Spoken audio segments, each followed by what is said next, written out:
नमस्कार। आज क्लास 11 का राजनीति विज्ञान का भाग 2 और 7वां चैप्टर शुरू करने वाले हैं। ध्यान से समझिए। किस वर्ष सोवियत संघ का विघटन हुआ? 1991 में। किसने कहा कि राष्ट्रवाद एक बड़ा खतरा है? रविन्द्रनाथ टैगोर। साम्राज्य के पतन में कौन मुख्य जिम्मेदार है? राष्ट्रवाद। भारत में राष्ट्रवाद का उदय किस सदी में हुआ? 19वीं सदी में। किस शताब्दी में एशिया व अफ्रीका में साम्राज्यवाद का पतन हुआ? 20वीं शताब्दी में। राज्य के कितने मुख्य तत्व हैं? 4। उग्र राष्ट्रवाद किसका समर्थन करता है? अहिंसा।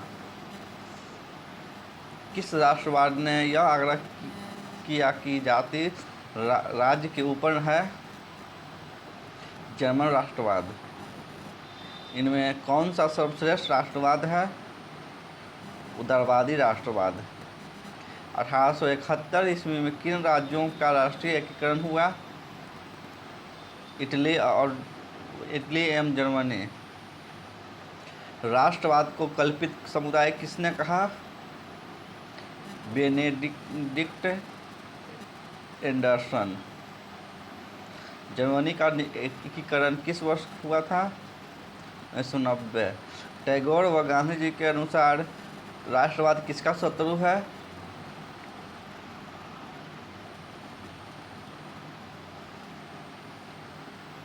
इनमें से कोई नहीं। गेलनर ने किस वर्ष राष्ट्रवाद को आधुनिकीकरण की प्रक्रिया से जोड़ा? सन 1983 ईस्वी में।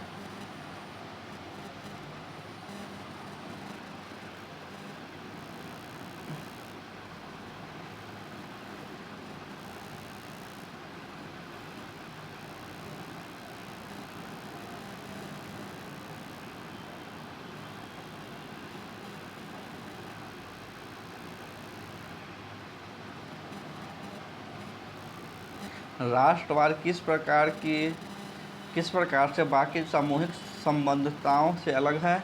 उत्तर। राष्ट्र और अन्य सामूहिक संबद्धताएं संपूर्णतः भिन्न भिन्न है। अन्य सामूहिक संबद्धताओं के अलावा राष्ट्र की अवधारणा को व्यापक परिप्रेक्ष्य में व्यक्त लिया जाता है। निम्नलिखित विवरणों से इस कथन की पुष्टि हो जाती है। राष्ट्र नागरिकों का कोई आकस्मिक समूह नहीं है, लेकिन यह मानव समाज में होने वाले अन्य समूहों अथवा समुदायों से अलग है। यह परिवार से भिन्न है, क्योंकि परिवार प्रत्येक संबंधों पर आधारित होता है, जिसका प्रत्येक सदस्य दूसरे सदस्यों के व्यक्तित्व और चरित्र के बारे में व्यक्तिगत जानकारी रखता है। जहाँ तक राष्ट्र का सवाल है, उसका क्षेत्र व्यापक है। यह एक खास भौगोलिक क्षेत्र में अनेक समुदायों, जातियों, परिवारों और धर्मानुयायियों या आदि का समूह है। इसके अपने सरकार और बहुसत्ता होती है, जो निर्णय लेने के लिए स्वतंत्र होता है। इसमें रहने वाले लोगों की मध्य साझा विश्वास तथा साझी ऐतिहासिक पहचान होती है। दूसरा, राष्ट्र जनजातीय, जातीय और अन्य सगोत्रीय समूहों से भी भिन्न है।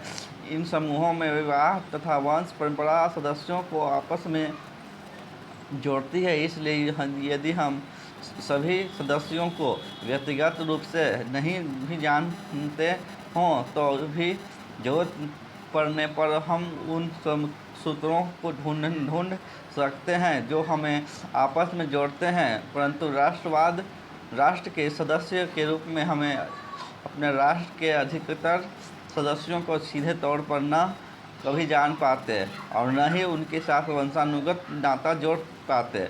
फिर भी राष्ट्रों का वजूद है, लोग उनमें रहते हैं और उनका आदर करते हैं। तीसरा,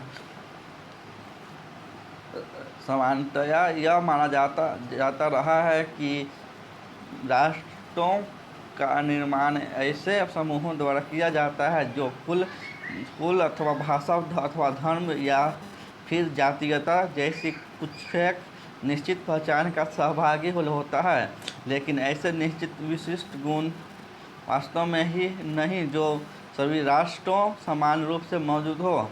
कई राष्ट्र की अपनी कोई सामान्य भाषा नहीं है, बहुत से राष्ट्रों में उनको जोड़ने वाला कोई सामान्य धर्म नहीं है। दरअसल राष्ट्र का निर्माण साझे विश्वास, साझे राजनीतिक दर्शन, झांसी ऐतिहासिक पहचान, खास भौगोलिक क्षेत्र तथा झांसी राजनीतिक पहचान जैसे तत्वों से होता है। अगला क्वेश्चन, राष्ट्रीय आत्मनिर्णय के अधिकार से आप क्या समझते हैं? किस प्रकार के यह विचार राष्ट्र राज्यों के निर्माण और उनको मिल रही चुनौती में परिणत होता है। प्रत्येक राष्ट्र में बहुत से विभिन्न समूह निवास करते हैं। इन समूहों में यह भिन्नता नस्ल, भाषा, जाति, धर्म, संस्कृति के आधार पर पाई जाती है। यही समूह अन्य सामाजिक समूहों से अलग अपना राष्ट्र, अपना शासन व अपने आप का काम करने तथा अपना भविष्य निश्चित करने का अधिकार चाहते हैं, जिसका अर्थ यह है कि वे आत्मनिर्णय का अधिकार चाहते हैं। यह एक समूह की मांग दूसरे समूह से न होकर दूसरे स्वतंत्र राष्ट्र से होती है। अपनी इस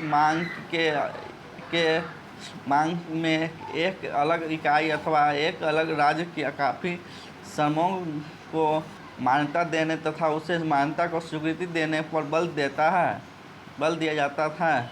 इस प्रकार की मांगें एक निश्चित भूभाग पर अस्थायी रूप से बसे लोगों के द्वारा ही की जाती है, जिसकी अपनी कई झांसी नस्ल या संस्कृति भी होती है।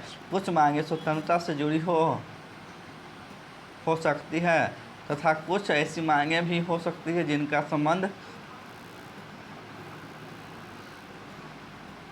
संस्कृति की रक्षा से होता है। राष्ट्रीय आत्मनिर्णय के विचार के तहत कई राज्यों का निर्माण हुआ।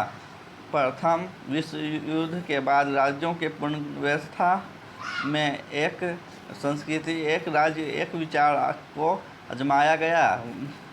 वर्साय की संधि से बहुत से छोटे और नए स्वतंत्र राज्यों का गठन हुआ, लेकिन आत्मनिर्णय की इन सभी मांगों को संतुष्ट करना वास्तव में असंभव था।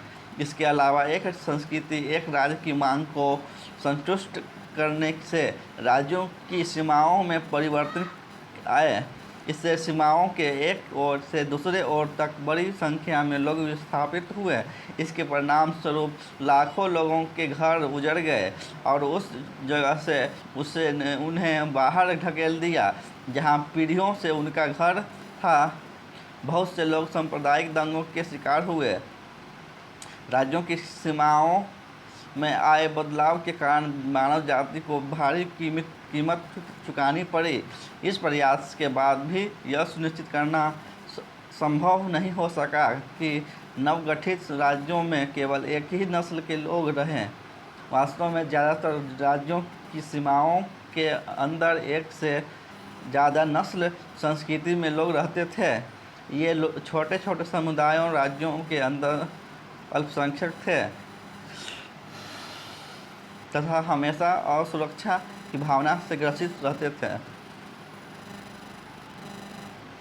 तीसरा क्वेश्चन, हम देख चुके हैं कि राष्ट्रवाद लोगों को जोड़ भी सकता है और तोड़ भी सकता है, उन्हें मुक्त कर सकता है और उनमें कटुता और संघर्ष भी पैदा कर सकता है। ध्यान के साथ उत्तर दीजिए।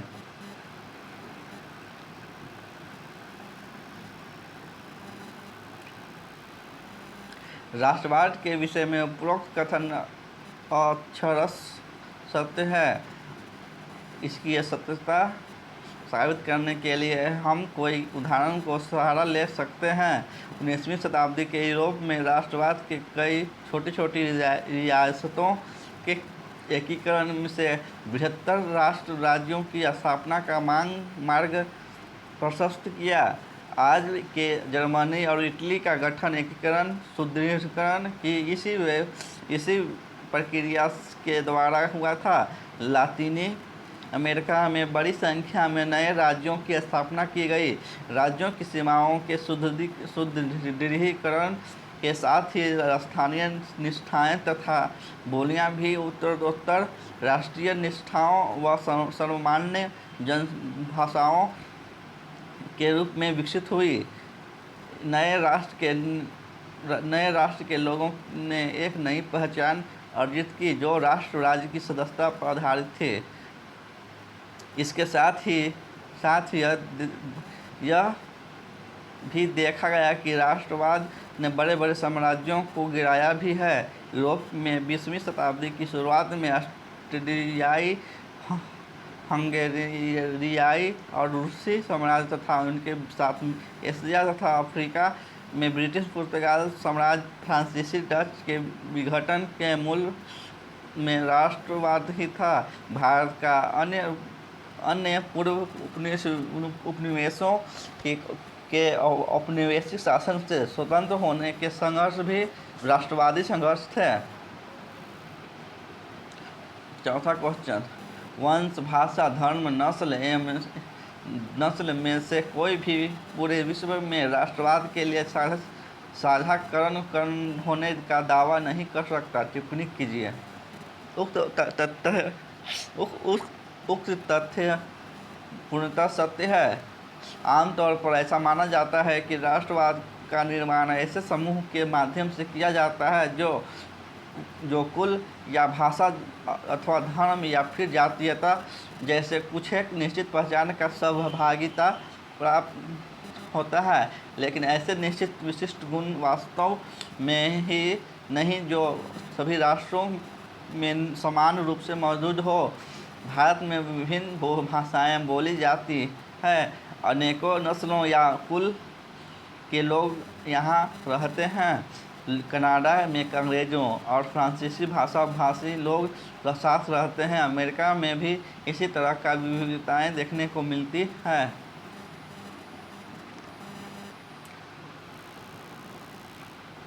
वहाँ यूरोप के उनके देशों में लोग रहते हैं। बहुत से राष्ट्रों में उनको जोड़ने वाला कोई समान धर्म भी नहीं है। इस प्रकार विभिन्न भाषा, धर्म, वंश या नस्ल के लोग एक राष्ट्र में रहते हैं, लेकिन इनमें से कोई भी राष्ट्रवाद के लिए साझाकरण होने का दावा नहीं कर सकते।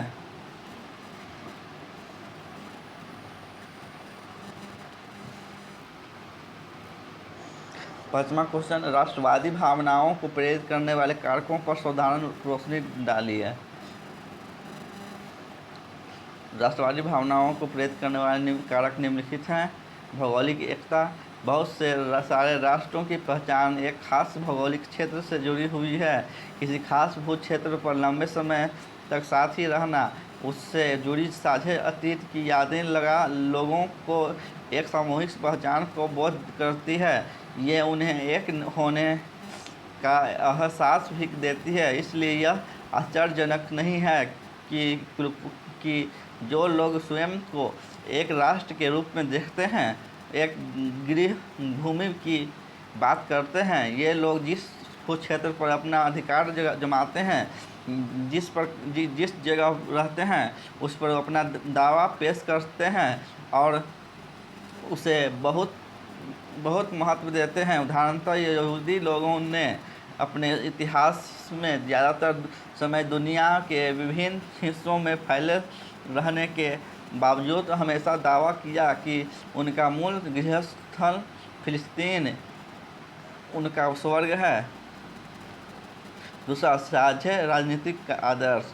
राष्ट्रवादी भावना हमारे अंदर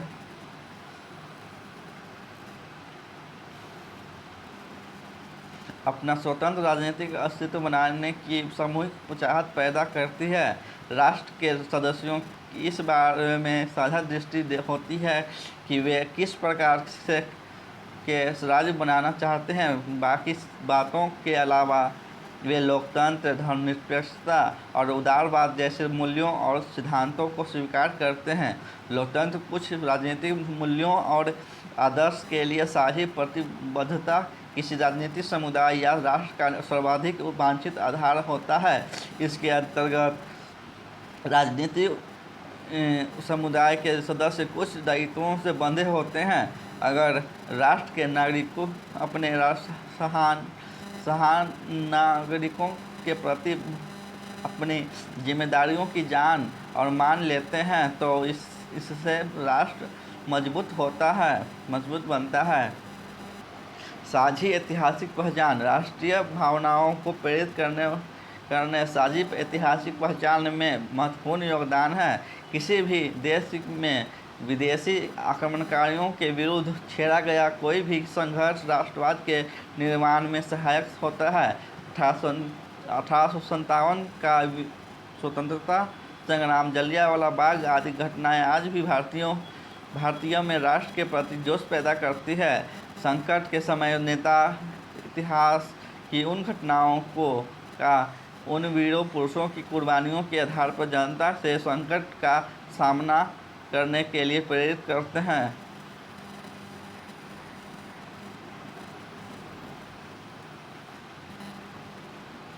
पाँचवां, साझी राजनीतिक पहचान बहुत से लोग एक समान भाषा या जातीय वंश परंपरा जैसी साझी संस्कृति पहचान चाहते हैं।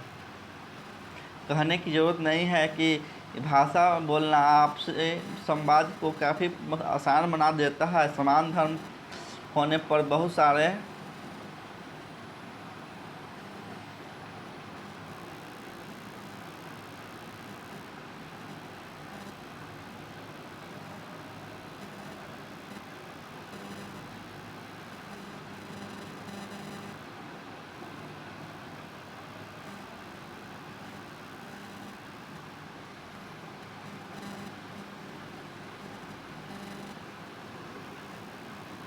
सारे विश्वास, सामाजिक रीति रिवाज साझे हो जाते हैं, जैसे एक जैसे त्यौहार मनाना, एक जैसे प्रतीकों को धारण करना लोगों को करीब ला सकता है। इस तरह भौगोलिक एकता, समानता, संस्कृति, इतिहास, समान राजनीति, आदर्श और भाषा तथा परंपरा की समानता राष्ट्रवाद के निर्णय में आवश्यक भूमिका निभाती है।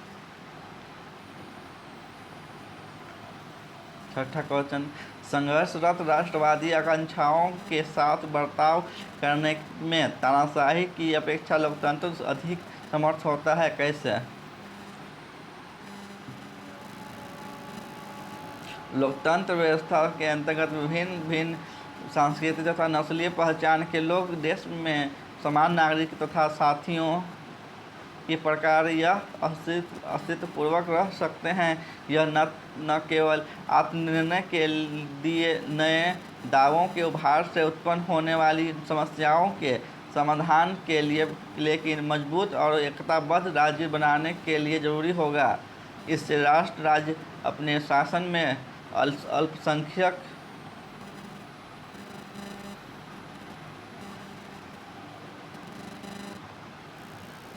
अल्पसंख्यक समूहों के अधिकारों और सांस्कृतिक पहचान की कद्र करता है और उसके बदले अपने सदस्यों की निष्ठा प्राप्त करता है। दरअसल लोकतंत्र समावेशी होता है, यानी सबके अस्तित्व को महत्व देता है, सबकी आकांक्षाओं के साथ समान बर्ताव करता है। इसके विपरीत तानाशाही व्यवस्था के अंतर्गत दमनकारी नीतियाँ प्रभावी होती है और समाज में रहने वाले लोगों में हमेशा असुरक्षा की भावना व्याप्त रहती है। अतः संघर्षरत राष्ट्रवादी आकांक्षाएं दब जाती है। सातवां क्वेश्चन, आपकी राय में राष्ट्रवाद की सीमाएं क्या हैं? राष्ट्रवाद की सीमाएं निम्नलिखित हैं। आधुनिक राज्य में छोटे छोटे समूह